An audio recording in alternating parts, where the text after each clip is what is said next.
जब किसी शख्स की ज़िंदगी बदलनी हो तो भगवान खुद नहीं आते, कुछ ऐसे लोग भेजते हैं जो हमारी बेइज्जती करते हैं, हमें नीचा दिखाते हैं, हमें कुछ ऐसा करने पर मजबूर करते हैं जो हमारी ज़िंदगी पूरी तरह से बदल कर रख देता है। जहाँ कुछ लोग इनकी नेगेटिव बातों को सुनकर खुद टूट जाते हैं, वहीं कुछ लोग रिकॉर्ड तोड़ देते हैं और ऐसी कामयाबी की मिसाल कायम करते हैं कि उनका बुरा चाहने वालों के लिए वो किसी बदले से कम नहीं होता, क्योंकि आपकी कामयाबी ही सबसे बड़ा बदला है।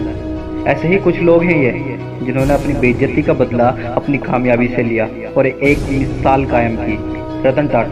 रतन टाटा के जीवन में एक समय ऐसा आया जब उनकी जिंदगी में कुछ ठीक नहीं चल रहा था। टाटा की पैसेंजर व्हीकल डिवीजन को घाटे में जाता देख रतन टाटा फोर्ड कंपनी के मालिक विल फोर्ड के पास पहुंचे और उनके सामने अपनी कंपनी को बेचने का प्रस्ताव रखा। फोर्ड उनकी कंपनी खरीदने के लिए तैयार हो गए, लेकिन उन्होंने रतन टाटा को एक ऐसा ताना मारा जिसने रतन टाटा की जिंदगी बदल कर रख दी। विल फोर्ड ने कहा कि हम तुम्हारी कंपनी खरीदकर तुम पर एहसान ही कर रहे हैं, और जब कार बनानी आते ही नहीं, कार बनाते ही क्यों हो।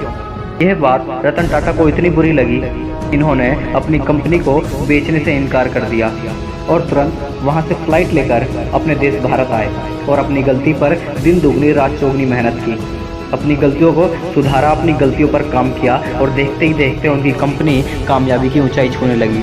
और वहीं दूसरी ओर फोर्ड कंपनी घाटे में जाने लगी। कंपनी को घाटे में जाता देख विल फोर्ड ने अपने टॉप ब्रांड लैंड रोवर और जैगुआर को खरीदने का प्रस्ताव रतन टाटा के सामने रखा और रतन टाटा ने विल फोर्ड को बिना कुछ कहे लैंड रोवर और जैगुआर को खरीद लिया। अगर रतन टाटा चाहते तो उनको भी नीचा दिखा सकते थे, लेकिन उन्होंने ऐसा नहीं किया, क्योंकि उनकी कामयाबी ही सबसे बड़ा बदला थी।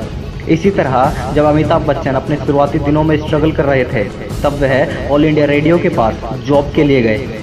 तब वहां पर उनकी आवाज़ और उनकी लंबाई का मजाक बनाते हुए उनकी आवाज़ को मोटा भद्दा बताया और जॉब के लिए इनकार कर दिया।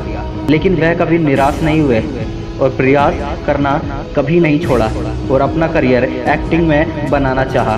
पर वहाँ पर भी इनकी शुरुआती 15 से 16 फिल्में फ्लॉप हुई। लेकिन वो कहते हैं ना, भगवान के घर देर है अंधेर नहीं। थोड़ा समय लगा, लेकिन जब इन्हें सफलता मिली तो इन्होंने कभी पीछे मुड़कर नहीं देखा। और फिर जिस ऑल इंडिया रेडियो ने इन्हें रिजेक्ट किया था, वही उन्हें अपने शो में बुलाना चाहते थे। आज अमिताभ बच्चन को बॉलीवुड फिल्म इंडस्ट्री का भगवान माना जाता है।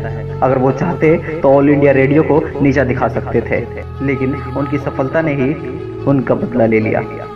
गांधी जी को अंग्रेजों ने ट्रेन से धक्के मारकर बाहर निकाल दिया और कहा कि तुम काले भारतीय लोगों की औकात नहीं है हमारे साथ फर्स्ट क्लास डब्बे में बैठने की।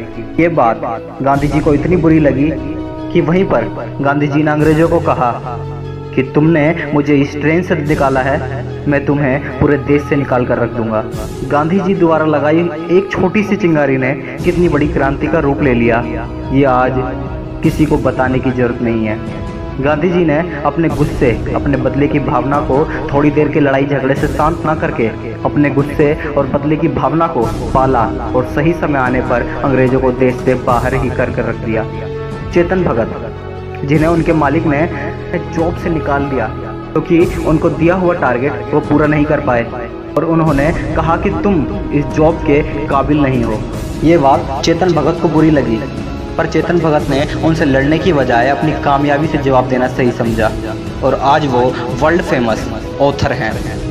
जब कोई आपकी बेइज्जती करता है तो उसे नेगेटिव वे में ना लें, उसकी कही हुई बातों को गलत साबित करना अपनी ज़िंदगी का मकसद बनाएं और उन्हें कहकर नहीं अपनी कामयाबी से जवाब दें, क्योंकि कहकर जवाब देने से आपका परिहास बनता है और जब आप कुछ ना होकर भी कामयाब होते हो तो एक इतिहास बनता है।